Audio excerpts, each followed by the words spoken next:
হামিদা বানু বেগম কার মা ছিলেন? অ্যান্সার হলো সম্রাট আকবরের। জাতক কাহিনী কোন ধর্মের সাথে যুক্ত? অ্যান্সার হলো বৌদ্ধ ধর্ম। দাস বংশের প্রতিষ্ঠাতার নাম কি? অ্যান্সার হলো কুতুবুদ্দিন আইবক। মহীশূরের সাথে ব্রিটিশদের কটি যুদ্ধ হয়েছিল? অ্যান্সার হলো 4টি।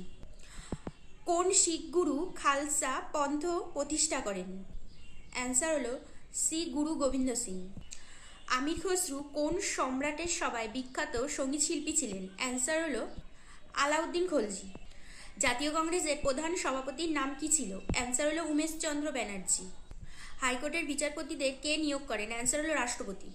পরিকল্পনা কমিশনের সভাপতি কে? অ্যান্সার হলো প্রধানমন্ত্রী। ইন্ডিয়ান কনস্টিটিউশনে 356 নম্বর ধারা কার সাথে সম্পর্কিত? জরুরি অবস্থা জারি এর সাথে সম্পর্কিত।